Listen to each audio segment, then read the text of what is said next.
श्री नीलाचल धाम रे नंदी घोषरे चढ़ी प्रभु श्री जगन्नाथ भाई बलभद्र एवं भौणी सुभद्रा को साथी नहीं तांकर जन्मवेदी श्री गुंडीचा मंदिर को यात्रा करुछंती। भक्त मानकर बड़दाण्ड रे गहल चहल आनंद उत्सव हरिबोल हुलहुली पूरी उठी दाण्ड आनंद को संपूर्ण अनुभव करिसंती प्रभु श्री जगन्नाथ बलभद्र माँ सुभद्रा। एपटे श्रीमंदिर रे माँ महालक्ष्मी एकाकी तांको मनरे को प्रकार भावना बीतुची आसंतु शुणिबा कविता महालक्ष्मी डायरी।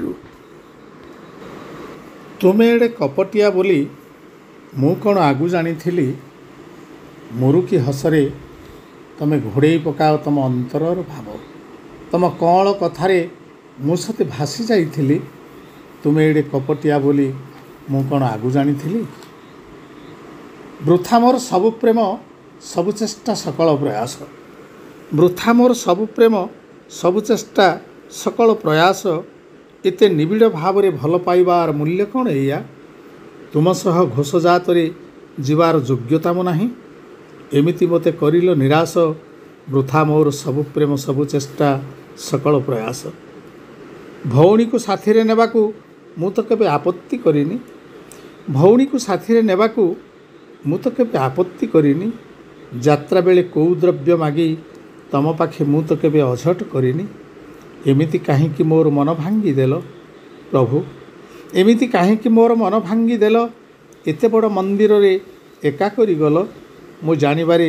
श्रीपद सेवारे केबे हेला मु करिनी भौणी को साथी रे नेबाकू मु तो केबे आपत्ति करिनी। सहधर्मिणी मु शास्त्र अनुसारे तुम धर्मकर्मे सहभागी परा सुख दुख आपदे विपदे तुम भार बहे बोली भार्या एई आर्य धर्म केमिति भूलिल नेत्रु मोर बुहाइल लोतक असरा सहधर्मिणी मु शास्त्र अनुसारे तुम धर्मकर्मे सहभागी परा जगत भकत जन पुत्र कन्यांकर एका एका आनंद देखिल स्मृतिभरा जन्मवेदी भ्रमण पाई एड़े कांड कल मु कण सते एड़िकी अयोग्या एड़े असुंदरी तुम आनंद रे भाग बसाइबा को वंचित हेली मते एमिति अवांछित कल जगत भकत जन पुत्र कन्यांकर एका एका आनंद देखिल मोहन मधुर तुम स्मित बंका हसरे मन भूले मोर मोहन मधुर तुम स्मित बंका हसे मन भूले मोर पागली होइछि बोली तुमे भल लाभ उठाउछ तम भौणी को मु कण भल पाए नाही मते साथी रे ननै मिछरे बिना कारण रे मो ना रे ढिंढिम पिटुछ भल रे फेरी आस जगन्नाथ एठी सब देवी देवतांक आगे न्याय हेउ तार गोटे स्थायी फैसला कर मोहन मधुर तुम स्मित बंका हसे मन भूले मोर